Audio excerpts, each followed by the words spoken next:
Bullshit. Bullshit. You're bullshit. Oh, no, I didn't say that you were bullshit, did I? Well, I'm saying you're bullshit. Wow, that is really mean. Hear the music? That's the band. This is Howie Mandel Does Stuff. I'm Howie Mandel. I'm Jacqueline Schultz, his daughter. And Niles Black is in the house.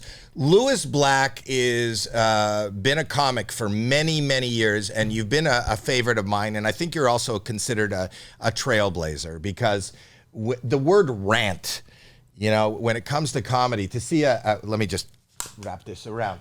A comedian who is pissed off is the funniest, for me, is the funniest kind of comedy. When you come at it, you know, most comics come at, You're not. I'm not ready, but it's okay. Most comics come at shit like, isn't this weird? Or did you ever notice? And when I started in comedy, and you and Carlin kind of evolved into the pissed off ranter. But you were the first and foremost ranter where I know, like, you came to the game ranting. Niles Black, I didn't know you. No. But he was, you know, we referred to him. Am I sitting in the wrong position? I see you guys looking at me. Am I sitting in the wrong position? I see the people that are working that I don't know what's going on. They're kind of just making. Go to your left a little bit. What? Go to your left a little bit. Go to my left. What, they more liberal? Do you want me like that so that we're closer? But I think that's the biggest, when you think of the Bill Burrs and the people of today, they're kind of doing a lot of what I saw you doing many, many years ago. Well, thank you. And I'll tell you, why are you thanking me for what you did? Well, because, you know, it's just nice to be noticed. You've been noticed for a long time. In fact, and you were also a little bit of a quandary for me because I didn't, I'm going to be honest with you and don't take that. I'm not a fan of theater. Right. I am not. In fact, I think that sometimes theater, even though we perform in theaters and it is a show and you create a character, or maybe you're not that angry at the time and you have to kind of call in that faux anger. I never have to do that. Get a grip. But theater was the antithesis of comedy. There was kind of like what we made fun of, the actual performance. And I don't know if you know this, but Niles is he started as a writer, as a playwright. And I just thought a playwright becoming a comedian is kind of a juxtaposition, maybe. Well, figure it out. You don't. Here's part of your problem with theater is the fruit soir, as I like to call it, of the whole thing of a whole group of people. I don't even know that word, so you've already lost me with the fruit soir. Well, of course you've lost me because it's a word I made up. You're a writer. I made that word up. Oh my God! For that group. So I can't use that as clickbait. No, it won't work. Fruit soir. You Hashtag can. Fruit soir. You can. You'll be the only one using it. No. So therefore, and I rarely use it, but I thought I'd throw it out at you. But it's that whole thing of a whole group of people, and we're going to put the show on, and it's going to be great, and everybody's going to have a time, and that's what I think is your problem with theater, as opposed to theater, real theater. When you see a show, you don't even like to see a show? To be honest with you, it's where, like, I love film, and I do too. I love maybe it's theater acting. You know, maybe it's your experience in the theater being surrounded by a lot of people. Maybe it's that. Maybe that tainted the whole experience for you, Dad. I'm surrounded by a lot of people at a movie. And I've told you not to use the word taint around my friends. Oh, wow. She's just learning. She's a kid, you know. I don't pussyfoot around stuff. Again. Yeah, I know. Well, she's gone to the left of the taint. Yeah. But no, it's the acting. It's like, you know, and maybe because of theater, I don't know that much about theater, but, you know, like you play to the balcony. What? What did you just say? It's like, you know, it's... Well, yeah, but that's what I said. You've seen a lot of shitty theater. And, I mean, if you see really good theater, you don't even think about it because it's like, oh my God, you know. I mean, it's just, when it's good, it's good. But, I mean, what's amazing about theater is what I enjoyed about theater, is that a group of people get together, create a reality. Everybody shares in the reality if it's done right. So you're basically hallucinating together. That was a hook for To me, that's a movie. Well, that's also a play. I mean, if it's done right, you are creating that reality. And what was strange was I went to a ton of movies because I found the kind of the narrative of movies or the way in which a movie told a story to be more interesting than the way a play told a story. And I kept trying to write things that would kind of use that. I guess because as a comedian, or having that mind, which is what I noticed about you and most people in my business, the ability to kind of notice, like you get mad at this all the time, but you go, enough, you look at that little speck, and then or look at how you pronounce that word, or look at how the little micro kind of fiber of life and how people react, so that when even a set slides in behind, all of a sudden I'm not into the drama of your son going off to war. Your son just went off to war, and now there's a painting of armored tanks behind you. Yeah.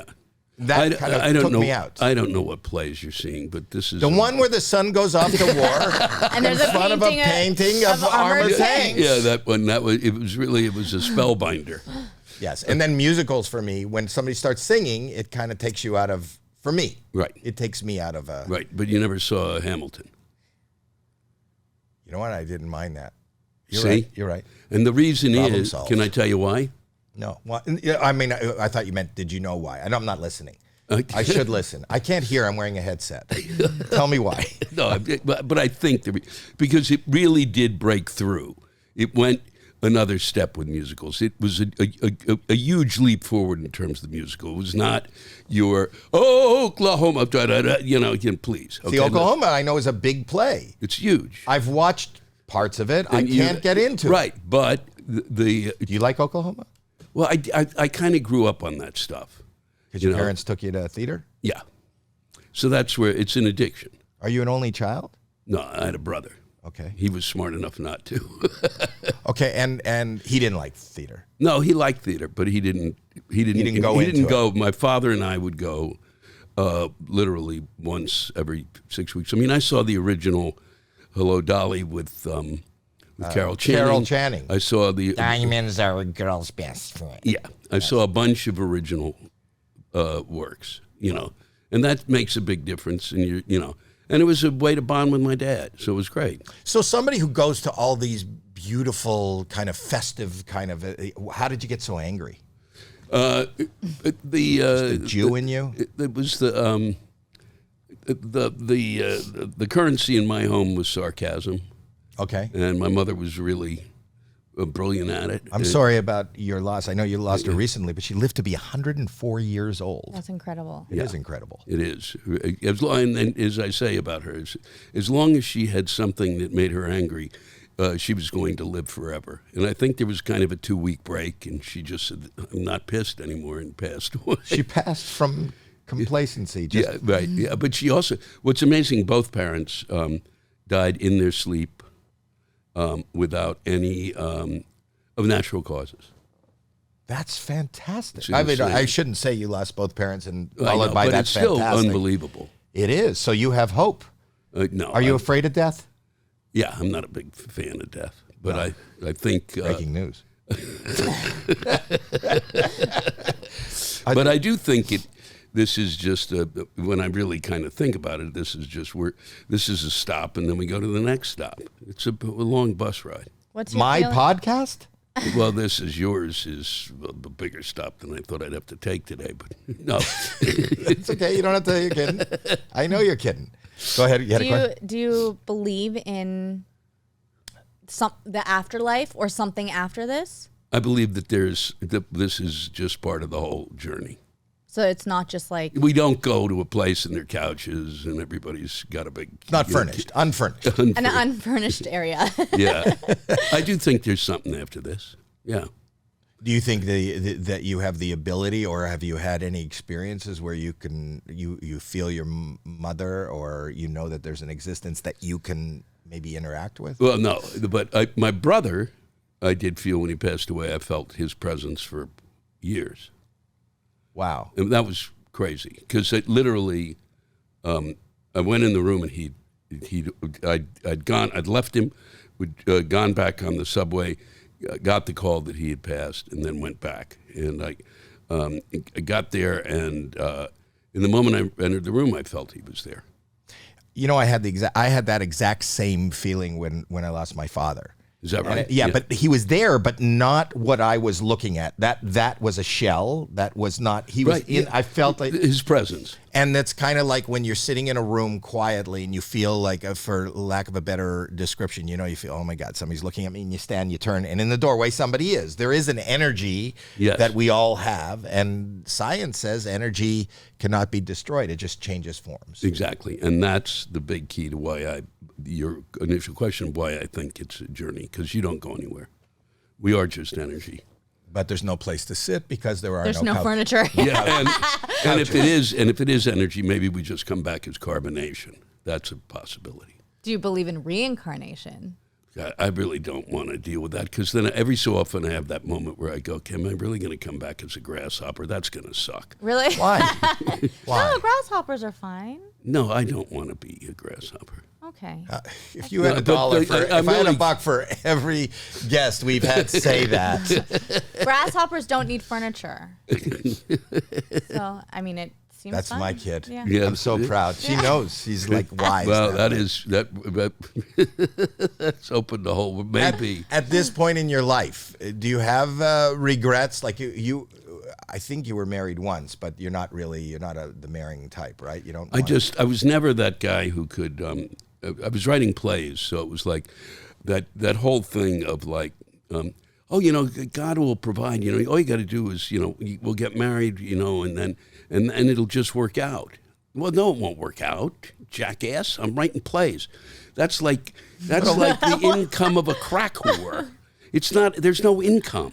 Well, what about a partner that has an income? You know, there are a lot of married playwrights. Yeah, but the folks I met, I lived with one woman, and at that point, and after the marriage, and that might have worked out. She was in theater, and she was a money earner, and didn't bother me that Right. she earned money and that I could do my stuff. That didn't work out, but it was not like I wasn't. It was kind of like that thing of, we'll work it out, and you know damn well if you do it, you're going to end up teaching somewhere, which is what I thought I would do anyway, but I still wanted to see how far I could get before I had to compromise or settle. So no compromise in life. That's the thing. But you did. You said you married or you were with her for a short time. Wow. Not even a gone. year. Yeah. You know, it's a story. You know, it's a story I don't want. Well, you don't want to hear it. Well, I mean, you know, here's the thing. It was before. Should we call her? No, no. She's called me a few times. I was at drama school. It was at Yale? Yeah, Look at you. You won't even drop a name like Yale. No. That's pretty impressive. No, I don't. You know, you're talking to a guy who doesn't even have a GED. So the fact that I'm sitting in a room with somebody who won't even mention Yale, it's the drama school, which is like, doesn't matter. Yeah, it does. It does? Yeah, there's fucking people doing all sorts of stuff. Unbelievable stuff. They're studying history, economics. They're studying archaeology, theater. You started the show by saying, you can make here's my little hand puppet. Oh, boy, whoa, it's theater. Right, but you can make more money with theater than history. How do you make money? What does a historian make? Well, Where do you open up a historian store? Well, you don't open up a historian store. But you can open up a theater. Yeah, but you're not going to make money. Nobody's coming. To a theater? Oh, God. Wait, Broadway. Yeah, but you got to get from writing plays to Broadway. My major was history. Oh, I'm sorry. That's good. I didn't know that. It was American Studies. It was the history. I took Chicano history and African American Studies. And do you make any money from that? I went into teaching, and well, I guess maybe not from that. from teaching. Pre-K, K, right? Thanks for First and thinking second- my major was bullshit. No, I just found all I'm out that he totally discredited my major and my education. Well, he discredited Yale. The drama school. And now it's not even called the Yale Drama School. It's called the David Geffen School of Drama. That's a lot of money he must have put in. Yeah, it is. Are you discrediting the drama program at Yale or No. Yale? Yeah, well, no, I'm just discrediting the drama program compared to the others. It's not like you don't need to have a major mind to be in theater. I mean, you don't. You can be really great at theater without having to pass a whole series of tests and do all sorts of stuff. And you could be great in business without studying economics. Exactly. And you could be, so that goes for everything. Yeah, but Yale, the drama school was, it was a horrible experience. It was? Yeah. Why? Why? I called it it was like, and I think theater in its own fashion is like you're in an abusive orphanage, and that's what Yale was like. Here's the examples. Okay, Yeah. Young student coming there really wants to comes from Los Angeles, and it's kind of been trying to get into film and television, but then goes, I'm going to do this instead. I'm going to go to Yale Drama School, become a really great actor. Goes there, and within 4 months, that we have a month off, and in January, and his speech teacher tells him that he should, he's got a sibilant S. I don't even know how to describe it. A sibilant S? Yeah. Did you say your S like your brother or sister? Not A lisp? Not a lisp, but I forget how you do it. It's a sibilant S. That's what they call it. Look it up, please, somebody. A sibilant S. Yeah. And I maybe don't give even us know the how to sound spell of it. that. Do you have a video? I'm just a history major. I don't know how to spell. A sibilant S. SYL, SYBILANT is my He's got it guess. right there. He's got it right here. But can we hear it? Can you say, is there video on it? There is. Yep. A 6-minute video that I don't want to see. 6 minutes of sibilant S's? Here's a 3-minute one. Wow, Oh, we're come really going down an S hole. Oh, yeah. See, okay, well, I want to hear what it is, though. Here it is. Oh. The membership feature. Oh, mine or yours? We got it. You do it. Here we go. So we could talk about it at the same. Once everything's Is that an ad? Right, sibilant S's. There's advertising. Like There's people are going to sit advertising through. for everything. People are going to sit through commercials. Someone said that we have Today, like. I'd like to teach you about something called a sibilant or hissing sound. Listen to me read these It's on there. words. God, yeah, I know this. Watch. There's birds. Dish, branch, Okay. box, mess. All right, now do Did it you with hear the- how at the end of each word I made a hissing sound? Yes. I'm No. more about the Again. birds. Don't you think the birds? Dish, branch, box. That's a mess. sibilant S. Now you try. No, I'm don't not going to understand. try it. Listen to the Dish. hissing sound that's made at the end. The hissing sound? I don't hear it. Dish, branch, box, mess. Isn't that how you're Did supposed you to hear do it? it? That hissing sound is called a sibilant sound.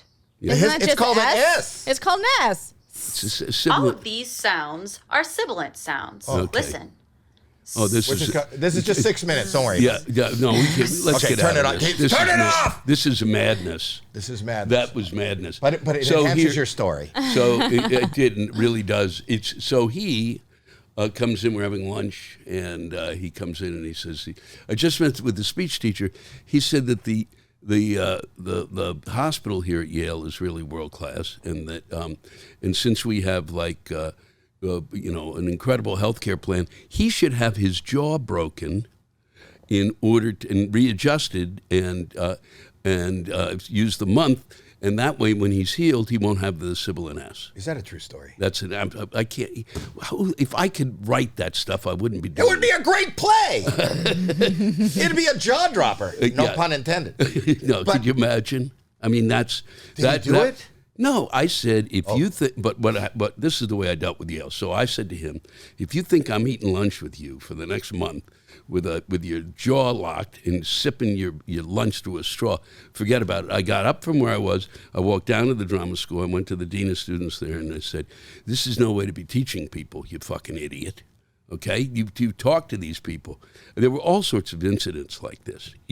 Here's one. Wait, your career and my career would be over. It's literally, he's told by an acting teacher, another kid, your problem is you have to really change your personality.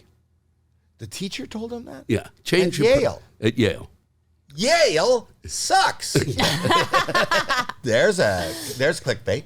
Yeah, it went through a whole... No, but somebody got told that their personality is bad? But that's why they want to act. Exactly. Act like they have a personality. And it's what drives you when you're performing, whatever it is that you're doing. That's the driver, is your personality. It's the driver of every actor. They moderate it. They do all sorts of stuff with it. But that's the key to it, you idiot. You're the ones who watched him act, and then you're telling him he's got to change his personality. Another kid was told he was talking too much to his mother. What kind of teaching is that? Was she sitting beside him in the class during the class? No, but they said, but can you imagine? But why would the teacher even know that? How much? I have no idea. How many, did you graduate? Yeah. So 4 years. 3 years, and then I stayed on for another couple of years because I couldn't really afford to go to New York and I wanted to continue to write. And then I was trying to figure out. Did they pay you to stay? No, but I got gigs and stuff around. Did you have a scholarship? No, I had not. But that sounds expensive. Was it expensive? It was. But I mean, the scholarship I did have a scholarship, I should point out, but you had to pay. It was loans. They had all sorts of Have you paid options. off all your students? Well, you've done very well. No, I didn't do well for a long time. I didn't make money until I was 40. Is that true? Yeah. I was writing plays. I made no money. Wow. Were your parents supportive of this? Yeah. I mean, eventually. And my brother was, and I told my parents eventually in my 30s, I said, here's the deal. You can either, you're going to have to give up the money when you pass, and you're going to send it on to me. So the deal is this. You can help me now or wait until it's too late. So why don't we get on the stick? And they were great. Is that why they survived till they were 104 to support you? No, to wait until I made money to pay them back. That's fantastic. What are you angry at right now? What has got your craw? What do you? Your rant. Your rant. You for haven't the day. been posting your rants. I follow your rants. You have like a podcast called The Rant. Yeah, I do. I know what I do is I read other people's rants. That's what I've been doing for a long time. Oh. And I do my own rants at the beginning if something really strikes me. I'll go for like 5 minutes on something. But you haven't. I haven't seen you ranting about everything, and our world is upside down right now. Yeah, but I don't. It's hard for me to go just rant flat out because I need an audience. I don't know if when you perform as when you're doing your stand up, do you? I need an audience. It's awkward to go do a stand up show alone. You try to do jokes and stuff at home. It just doesn't go over very well. No, with I'm my mom and married. I. You would know. I've been married for 43 years. Do you write your stuff? No. Yes, you do. Yeah. He writes in the middle of the night. He wakes up. He doesn't remember he wakes up. He writes something down in his notes. Next morning, it makes no sense. Or the way I write is I need an audience. So I'll go with like an idea, or it's on my iPhone, I'll put it in the notes, and I have an idea, and then that idea seems to flourish in front of a crowd, and then I'll add points to it. But I can't sit down and go, this, from 10 o'clock in the morning, for the next 5 hours, I'm going to write an act. I don't write hardly at all. I think about it. I don't write it down. Well, watching your last special, which is very good, that's not written anywhere? You don't know? No, I take notes. And then if something really strikes, when I hit something, I put down, that'll be the punchline, that'll be this. But it's all kind of like a couple of words remind me of everything. I literally worked so much that I could get it from night to night. You were amazing also in watching that, and it's spectacularly successful right now. You got like over 1 million, I think 1.3 million views on your latest special, which was what I like. And what's besides the material being really good and real and relatable, and you coming out of the pandemic, is when something happens in the moment, you're able to jump on that with the same flow as this was something that you prepared. Like, you were talking about Fauci, and then somebody screamed, and you went that lone. I don't want to give away your stuff, but I find that that's what I love, and that's what I tell even comedians who come on AGT. I said, even though they want you to be rehearsed, they want to know, because you only get a couple of minutes. If anything happens, if somebody hits a buzzer or the crowd is not responding the way you thought, you need to. You have to be in the moment. You have to let we call it in theater you call it the fourth wall. You got to let the wall that you think exists between you and the audience. I don't even see that wall. That's what I'm. So I always feel like when I've watched you from the time, and that's what from the time I started noticing you, is that I just felt like I was sitting having coffee with somebody who was telling me how fucking ridiculous this world is right now. And I think that's what Comedy Central saw, and then he became what was it called, The Daily Show? The Daily Show. Yeah, you became my favorite correspondent on The Daily Show, and you and Attell. Yeah, and Attell and I did a tour together. That also was a great launch to be able to work with him, because I think he got a bit from me, and I got a bit. And you're also working right now with Jeff Stilson. You're on the road with Jeff Stilson, who's a good friend was a good friend of mine. I haven't seen him in years. I didn't even know he was back in the country. Yeah. So apparently he didn't think I was a good friend of his. I'll let him know. Let him know. But he was the guy. He was responsible for the Osbourne. Besides doing stand-up, but the first reality TV. He was a producer and a writer on the Osbournes, and I actually called him when I got Deal or No Deal, because I didn't want to do the show at that time. I don't know if you remember, in 2005. I watched it. Yeah, but you were the one. Yeah. That's coming back now. But when they called me to do a talk show, a game show, comedians didn't do game shows. Yeah. I mean, before 2005, the last guy that really did good and had some success was Groucho Marx, with You Bet Your Life. And I just thought this was going to be the nail in the coffin of my career. So I thought I would be funny. And I called, the first call I made was to Jeff. And I said, help write me some stuff. I don't think he was available or couldn't, or he was in Australia at the time. But that's who I called. And it turned out that I did get stuff written and didn't end up doing the stuff because my empathy outrode my need. I bet it did. It did. It was really hard for me to stand in front of somebody who had explained to me that they were a single parent with 3 children, have never owned a home, and didn't have any health insurance. And I said, the banker just offered you, $20,000. They go, no deal. And I want to say, you fucking idiot. You fucking idiot. There's no skill here. This is a game of chance. Just take the $20,000. Your life will change forever. Yeah. So, and I was so afraid that if I tried to be silly or do something, that I would be distracting. So I ended up slowing down my cadence and going, $20,000. More than you make in 2 years. Do you take the $20,000, or you go for a chance? Listen to me, a chance at $1 million. Deal or no deal. So that informed my whole thing. But it's good that it did, because it wouldn't have, that show would have lasted 15 minutes without. Well, though I don't know how much they need me. People play without me at Dave and Buster's every day. They really do. So are you? You asked him before, what's your rant now? What's getting you really upset? And then we moved on before you answered. Well, is there anything? The level of that the country's insane. We've now peaked. And you think so? I think we'll go further. Then we haven't peaked. No, we haven't. But we really are out of our minds. And something I said a long time ago, that if you thought we were crazy today, wait until you wake up tomorrow. That's amazing. And it's really gotten worse and worse and worse. We're living in what really upset God. There's so much. We're living in 2 different realities. We have one group of people live in one reality, another group of people live in another reality. Completely different realities, separate realities. We used to discuss ideas.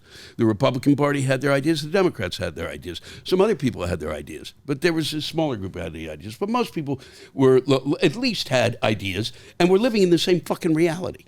Okay, when you take LSD and you're taking it with a group of people, you all better be on the same page. Okay, it's kind of important. You don't want 3 of the people to be screaming there's snakes in the room. You just don't want that. You want to all agree there are no snakes in the room so you can move on. All right? It's just, to me, important that democracy depends on reality. It's the backbone of reality.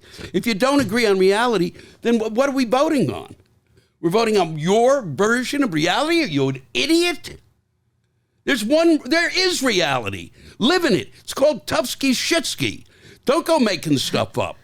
You don't get to make shit up. When you make up stuff, when these idiots are on TV, what they ought to be doing is at any moment, fact check the fucks.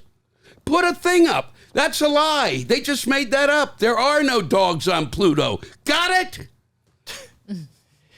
Do you think that was an amazing rant? That's a great opening or closing to whatever show you. And it's actually true. But do you? I'll tell you what scares me. Is there everybody's reality now, and because of the power of social media, everybody's reality, except the obvious, I mean, everybody's reality is different. It really is. Well, yeah, to a point. To a point, but it's really easy to scare somebody. And I think fear is the fuel of whatever craziness is going on in the world. And we could scare any side into being afraid of whatever this reality is going to cause. And that's the biggest problem. Social media, which I live on. I eat, breathe. Yeah, you brought some with you. Yeah. Does it not? Are you on all the platforms? Yeah. And you post? Have to be. I post a bit. I don't. I stop. You said, about that. I'm not sending rants out. Like on there's bits and pieces that'll show up on YouTube, Instagram, YouTube, the TikTok. I got real short ones. You don't dance? No, because I'm so good at it. It'll be people will go, why did he do comedy? I saw you do the Renegade. I did. I saw you do the Renegade dance. It was really good. Okay, I believed you. You should act. You should be in a play. Write something for her. That was very good. Do you have a cold? No, and actually this came from Wisconsin. You are able to intake into your lungs and irritate your lungs so specifically with the knowledge. No, I just knew that I knew that I said it to the doctor. I mean, I have an underlying condition, but I didn't have this kind of a cough. And I was in Wisconsin. This was in May, and I literally 2 days later, and then like the next day in Wisconsin, they said, "Boy, I guess we shouldn't have gone out yesterday because the air quality was horrific." Well, you jackasses, tell me yesterday. Now, because all of us that were, Jeff, the rest of us are all like hacking, and I've had this cough since then. You know what my wife would tell you? What? Yeah, it's dairy. Dairy. Always dairy. Always. Yeah, Wisconsin, it's cheese, that's lactose, it creates... I love when they say that. It's really bullshit, okay? And you can send her that love from me. You want to call mom? You tell her. You tell her. Will You're you tell full my of wife shit. it's bullshit? You're full of shit. Put her on. I think she's with my daughter. But okay. You can if you want to tell her she's every full of time shit with my daughter. Yeah. Here. No, what, you don't believe in that? Do you have any? No. Why? Unless you got a dairy problem. But she says we all do. We all do. Everything is because of dairy. Her theory is... Hi, Mom. We're here with Niles Black. You're on the podcast. Hello? Hi. It's Howie. We're on the podcast with Niles Black. Hi. Hi. He thinks that your whole dairy theory is bullshit. Yeah. I have to. Yeah. He thinks my dairy theory is what? Bullshit. You're bullshit. Oh, no, I didn't say that you were bullshit, did I? Well, I'm saying you're bullshit. Wow, that is really mean. That was a mean thing to say. Why would you call a guest Maybe bullshit? I'm mean. Huh? It's dairy. Maybe She probably I had am dairy mean. today. Yeah. Why do you say it's bullshit? How do you know? I don't, but I'm saying it's bullshit. The proof is in the pudding. Which you're not supposed to have. Yeah, I know. And then you're supposed to not eat cake then because there's milk in it, right? Yes, you can't have it because there's dairy in pudding. So Yeah, no. And what about cake? What about cake? What about cake?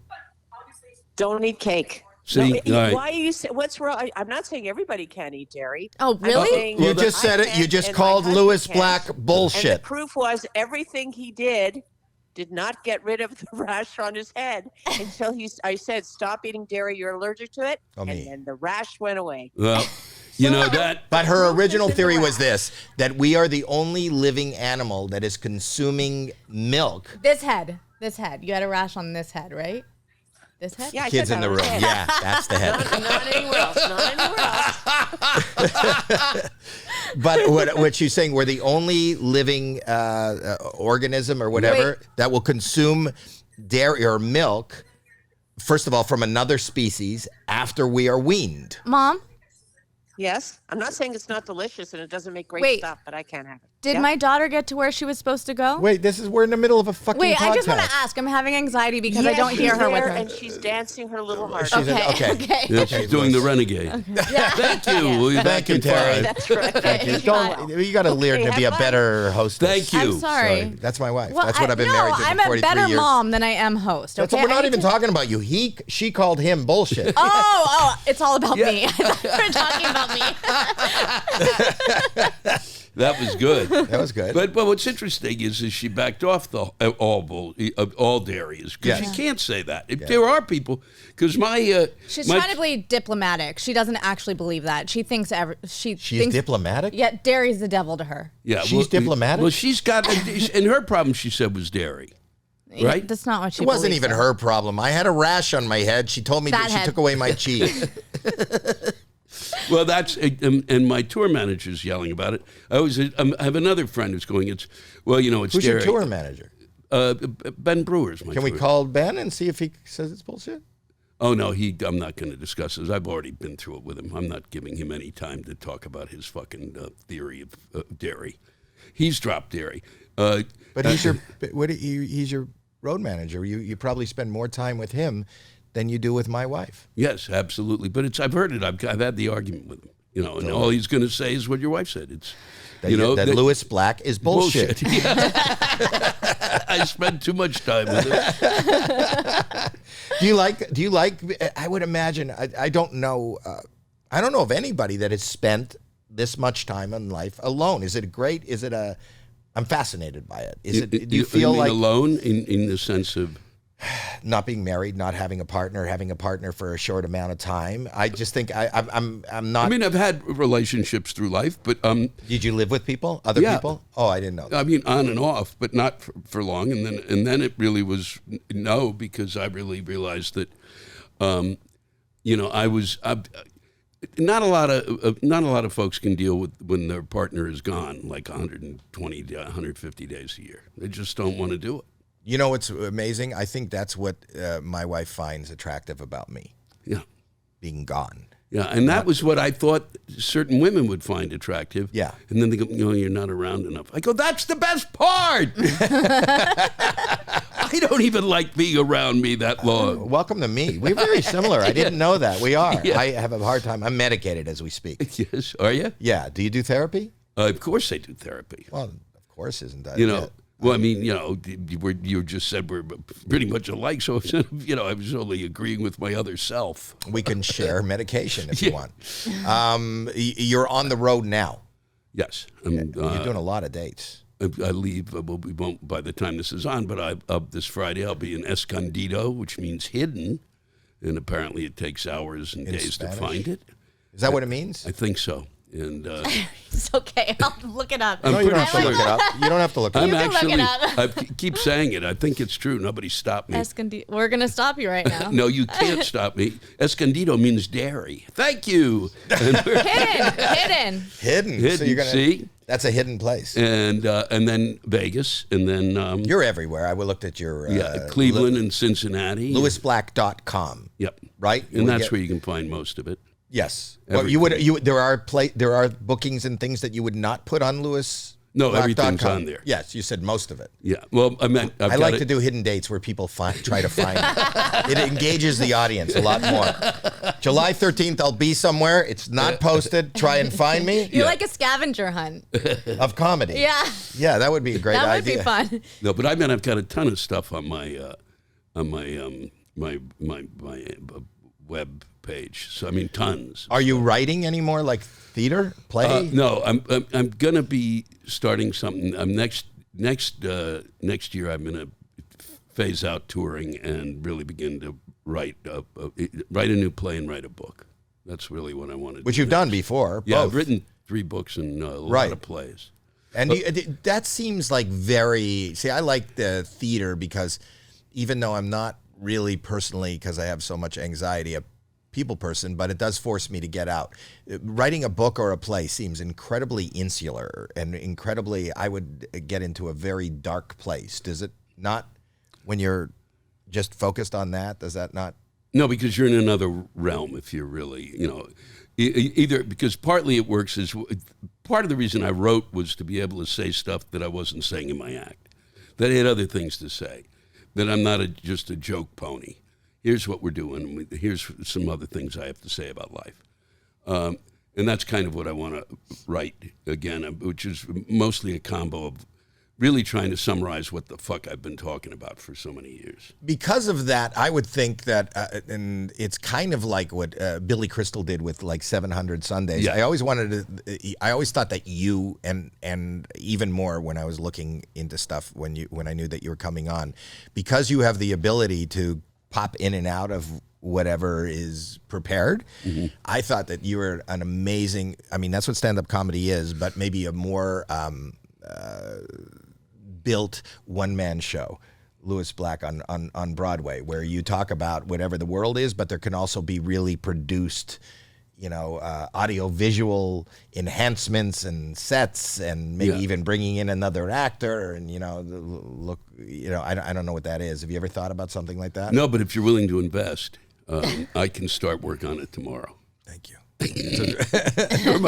I just heard a little Wisconsin. I always know when he's going to laugh. He brings that Wisconsin up. Just a touch of Eau Claire. But no, you're the first one I've talked to about it, and so you could be right on the bottom. That's very. I mean, I've certainly thought about it. I wanted. There's a book that I wrote that I'm trying to turn into that one-man show. Because even like I always thought, like even though I thought of you as being a lot of political lilt, I always thought of you like if you had other actors on stage, what would you say to them about what they did, or what, and which brought us to whatever today is. I just think, and because you come from that world of being able to write a play and create a character, you are a character, you really are. But I always thought that would be, I was amazed that you were writing plays and just presenting them and not being in them. Yeah, no, because I partly because going to Yale was the actors I met. The one thing when I got there is like, I got to do a lot of acting because I've learned a lot about when I was there, as much about acting as I did about playwriting. And the actors I was working with were tremendous. So it was kind of like, I can find somebody who can do a better job doing this than I can. But nobody can do a better job writing you than you. Right, which is why I was trying to write the one that I've got. It's funny, when I write a play, it's like I take myself out of everything and put myself in a whole bunch of people, different I feel, have been starting to recognize that writing other people, writing for you is like in your voice character, anger, what's... Inside Out. Yeah, Inside Out. He does all these great characters that are him. Yeah. And I felt like whoever wrote that movie... Yeah, Did they write that for you? It was the first. That was one of the things I'm proudest of in my career was as I developed this anger thing and honed it, and that I was the first one they cast. Really? That's what they told me, and I will continue to say that. Are we allowed to play a little clip from that? From Inside Out. It's was there a scene? The character is called the character's Anger. Anger. I play the emotion. Inside Out. Anger and Inside Out. And they, but that's what they said. They said that the first pitch was, we've got Niles Black. Imagine Niles Black playing Anger, and they got it. Are we allowed to play a little clip without having to pay a fortune? You don't pay. You just give up your monetization. I don't want to give up my monetization. I don't want to make money. I want to make money. Just like Can't you speed it up? Isn't that? Well, I want to hear him. So weird. What do you expect? Dessert? Wait, did he just say we couldn't have dessert? That's anger.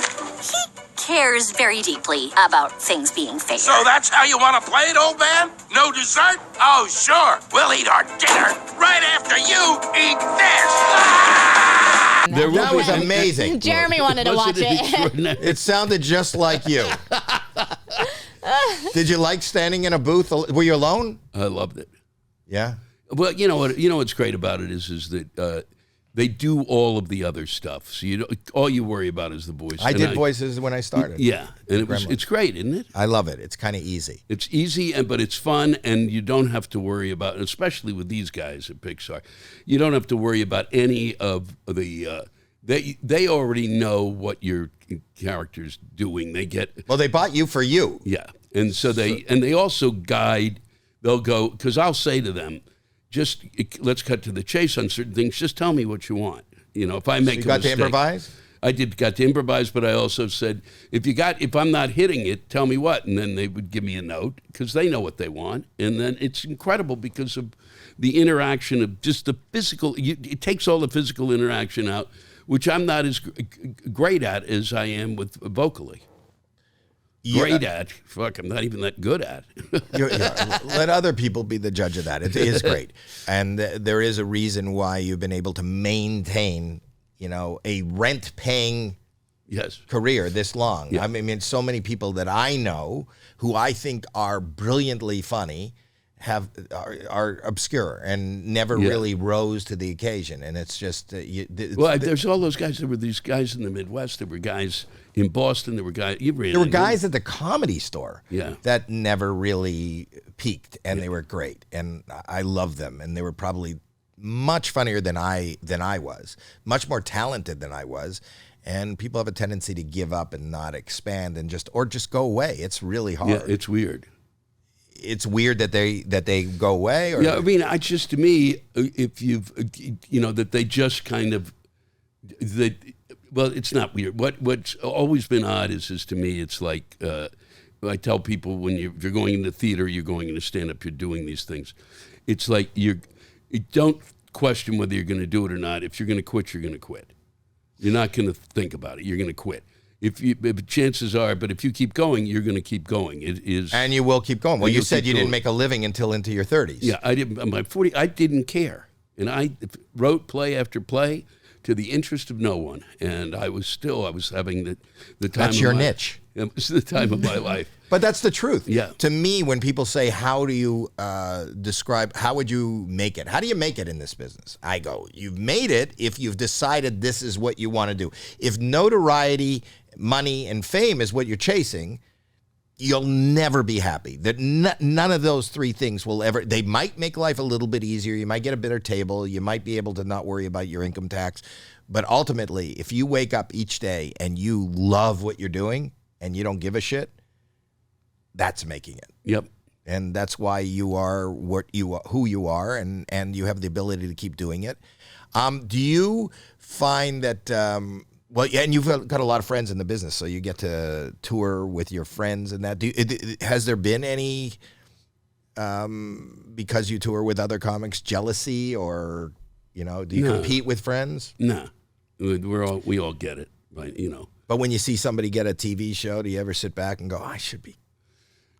Only, I did for a little bit, and then I realized that was seeing a shrink. That was insane. We're not in the same lane. They got it. That's great. I'm gonna get what I'm gonna get. They're gonna get what they're gonna get. Also, I didn't. Sometimes too, I go, you might have gotten it if you moved to L.A. or you never wanted to move here. No, I wasn't good here. I'm really in trouble here. Why? I always felt there was something weird here. I mean that there's yeah, you. Well, you for starters. Okay. And there's a list. No, but I would be driving around L.A. and this is the kind of thing, and not like massively, but just a sense of what I feel about L.A. That I could be driving, and above the mountains, a giant dinosaur could appear, and I could turn to my friend and go, "See, I told you. That's what's the matter. See what's up there? something that's coming our way. And I felt like something weird could happen here at any moment, and I wouldn't be shocked at all. I can tell you, I was born and raised here. Never have I ever seen a dinosaur come over the mountain. No, I know. Ever. And you But don't here's the think... difference. Wait. And you don't think that in Manhattan? Yeah. Yeah. You don't think in New York? Isn't that Godzilla? Wasn't that? Every movie that's ever happened, climbing the Empire State Building, there's more of a chance of that happening there. Jurassic Park, literally. Didn't they go into Manhattan, the dinosaurs? In Jurassic Park 4, it took them long enough, something like that. But they never came to LA. No, they didn't. But here's the reason I don't, and the reason you don't.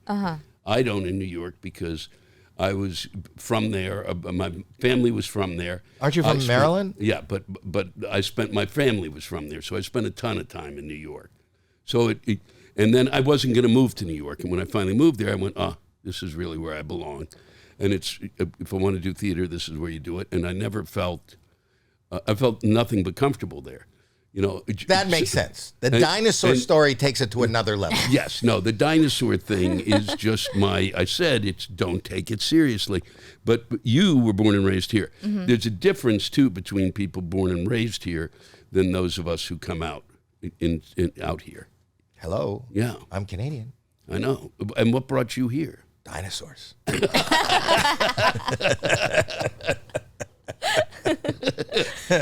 Oh, boy. You're such an interesting guy. You really are an interesting guy. You are a dichotomy to me of somebody who is so, I don't know, like you're erudite and like aerodynamic? No, I didn't say that. I said erudite. Oh, I don't know what that is. Are you aerodynamic? I'm not aerodynamic, and she does know what it is. You don't get a history major without knowing what erudite is. I don't know. That is unbelievable. Who gave you the degree? UC Santa Cruz. Oh, yes. The banana slug. Yeah, and the banana slug. And then UCLA. So see? I should have learned something there. Yeah, you should have. With my master's degree, they didn't teach me any of that. Erudite. Oh, yeah. No, don't know. What is erudite? Like classy, down to earth, class. How would you describe it? Like a very not. It's like trying to find another. It's like classic. I'm gonna get so much hate for not. No, nobody. My audience doesn't know what you don't know what erudite is. You don't know. And if you do know, you're not watching or listening to this podcast. It's a very simplistic but well spoken. Okay. Right, but I was going to say that dichotomy between being that simplistic, well-spoken, Yale kind of person. So I am not erudite. No. No.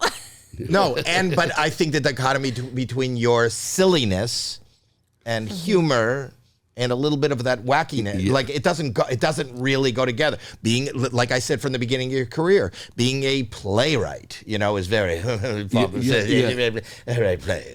think of you sitting at some dark bar with a pipe, talking about the next play that you've got in mind, and at the same time, but I won't fly to LA because of the dinosaur. but it's a very good description. But that's how. But you are this weird, right? Yeah. Yeah, so which I find fascinating and interesting, and I've been since we worked together. Do you remember when we worked together? I don't. You don't? Do you? Yes. Yes. You're not very memorable, Dad. I looked it up on Amazon. Oh, did you? Yes. Then was it wait a second, comedy?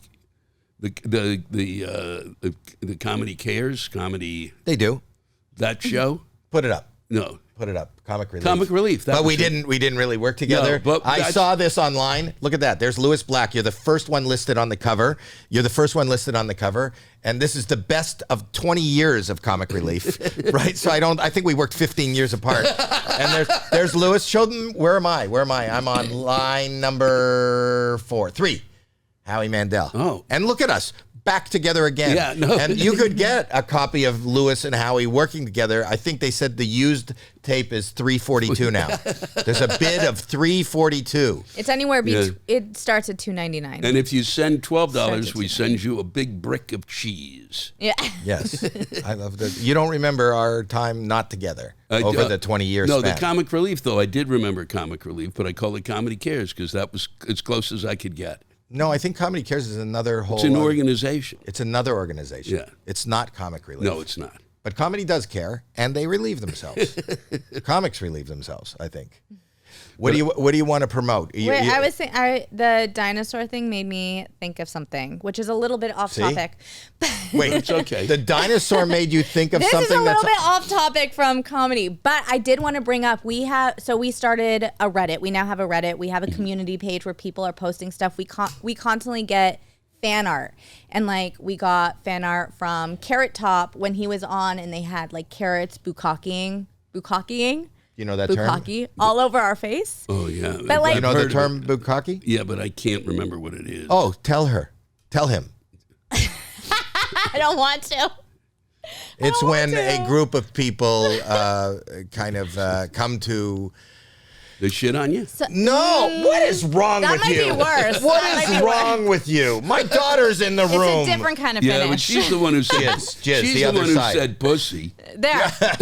This is the fan art we got before. Hopefully we still get more fan art, but we never, like, the guest never gets to decide what the fan art is. I think that you should be the first one to decide. Yeah, because they'll listen and they'll draw something and put it on But I'm thinking like dinosaurs in the background or something. So if you have any idea for your fan art and what you want on yours. Bukkake is when people jerk off on somebody. So everybody's jerking off carrot juice on Carrot Top. Yeah. Wow. And us. Yeah. Wow, that is disturbing. So what would you like? But I wait, don't that want was that. disturbing? You don't want bukkake? I don't want bukkake. Okay, what Wait do a you second, want? that's disturbing, but you thought shitting was enough of a... Well, I thought that was what bukkake meant. No, because you're Jewish like me, Yeah. and you're thinking you're just taking the cocky part. Exactly. And the boo is the person you love. Yeah. And if you shit on the person you love, here's some cocky, boo. Yeah. This cocky's for you, boo. Boo.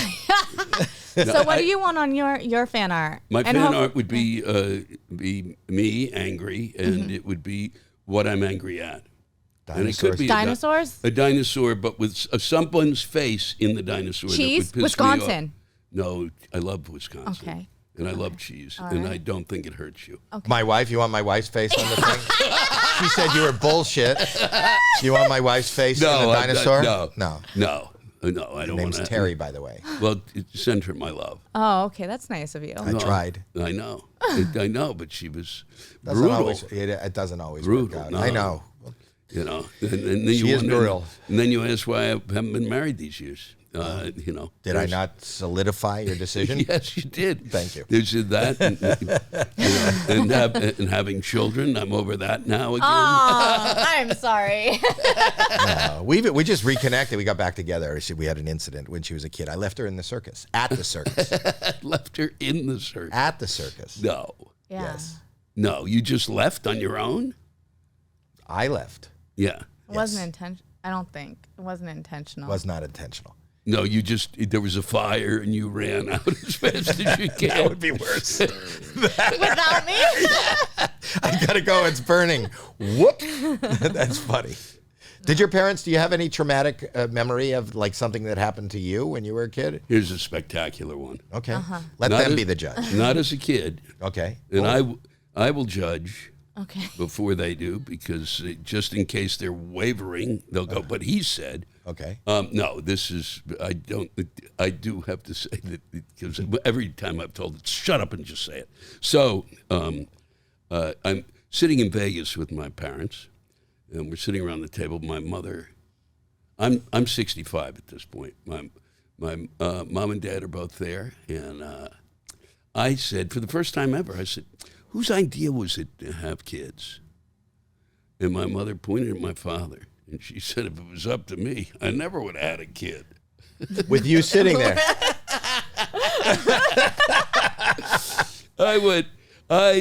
First up, I howled. Then I said, I just have to thank you for waiting this long. to tell me, because at my age, I can handle this. I mean, I'm glad you didn't tell me this. Like, I don't know if you can. You're still talking about it a decade later. Well, because you asked. Okay. But it's there. It didn't take you a second. Let me think of something. It was right there. Well, because it's the great one. It is. It is for a mother to tell a son, right? That she didn't want to have kids. It was his idea. Spectacular. Right. It didn't. So, like on a tombstone where it says, whatever her name is, and then it says wife, mother, against her better judgments. Did you add that? Against her will. That's funny. I know. That's good, and I may use that in parentheses. You could use it. You do a lot. I don't like when people do this. No. I don't like error. I'm not good with punctuation, and I feel like why should it just be? If you're going to do this, I used to like Victor Borg. He always did. Oh, yeah. He did a lot of punctuation. Means nothing to you, right? Second time I've heard Victor Borg's name in 3 days. Really? Yeah. So and you Jeff guys Stilson was the other one who mentioned it, because I mentioned love Jeff. Tim Minchin, who was the pianist, a British or Australian, who then went back to theater and wrote Matilda, a musical, and then I mentioned him, and then and then Stilson goes, Victor Borga, who really still should be credited. You don't know why are you laughing? I'm laughing because you point to me, but without any context. So why? No one knows why you. No, the musical Matilda. Yeah. Just leave it. On that note, you want to promote anything? I'd like to become Surgeon General. So I'm going to promote myself to Surgeon General. You don't hear from the Surgeon General anymore. I mean, no, you don't. The only message we ever heard was don't smoke. Yeah, and then it got... And then Fauci took over. And then Fauci, and they were upset with Fauci. But the Surgeon General, who is the Surgeon General? Do you know? No. That's why I'm promoting myself to Surgeon General. Wow. No, but I know who the head of transportation is. You do? Mm-hmm. Yeah, Buttigieg. You know who that is. Yeah, Buttigieg. Yeah. Okay. I was testing her, though. Oh. You don't really. Do you follow politics?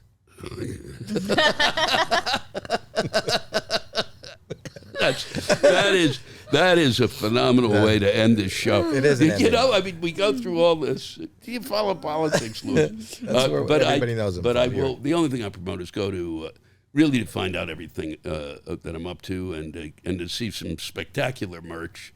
You go to Niles Black. What do you sell? What is your merch? Because I sell merch too. I have like Howie. Not this. This is not mine. Howie Mandel sells. I sell T-shirts and Howie Mandel sells stuff. I have at lewisblack.com. I have a yoga thing, which is kind of like a fuck you. A yoga hand. Oh, a yoga hand. I thought that. Yeah, the yoga hand, but it's like it done perfectly. But then there's like the one finger is up. I love that. That's one. And then we're going to come out with a line of stuff that I'm very excited about, and I'm going to share this with you because you'll appreciate it. That I was touring Graceland, and I've been there. And it's fascinating. While I was touring, they announced the woman who was taking us on tour said that it turns out, and they haven't really talked about it much yet, that Elvis Presley was a Jew. No. Yep. And nothing gives me more pleasure than to say it on stage and listen to the audience kind of go, they get a little freaked out. I never thought of this, but blue suede shoes, same color as the Israeli flag. The blue, right? It is. Well, if you go now, his mother's grave has the Hebrew star on it. Look this up for me. Star of David? No, not the Star of David. Elvis Presley. How did they find this out? Because his mother was Jewish, well, and his grandmother was Jewish. So ball game over. He didn't come up with one. The Jewish Chronicle says he was. Yep, and that's all you need to know. Display of mother's roots. Elvis Presley was Jewish. Yep. And there'll be some merch that we're going to be selling. Oh, my God. And I think it's going to be a big seller. When did this come out? I didn't know that. I literally just heard it 6 months ago, and she said it is not common knowledge yet. And I said, thank you very much. But why doesn't that spread like wildfire? Because everybody's like, of course he wasn't a Jew. Yeah, he is, and I'm telling the world. one podcast at a time, but yours the first one. Well, this is breaking news. Are there any Jewish songs that he's synonymous with? That's his mother? Yeah, it does. It looks like my Aunt Bella. She looks Jewish. Doesn't she? She does. I said, yeah. She looks Jewish. It said this is 2021 is when this was written. So. Yeah. During the pandemic, that's why other people were concerned about other things. And that's very funny. You got to catch Lewis's YouTube special. Yes, I should. That was your first thing out of COVID. Yeah, if you go to YouTube and the you can go to Lewisblack.com. It'll take you to the. Well, yeah, but if you go to YouTube, I've got a channel and I've got a ton of stuff on the channel, and one is the rants, and then one is the very free. It's free. You don't have to pay to see. My special. And so let me ask you something. How did you make money on that? Or you're not making money? Or why would you? It's very well produced. Yep. Who spent that money? You? Yeah. So you put that up. It's lit. Yeah. It's recorded. Yeah. That costs a lot of money. We're really good.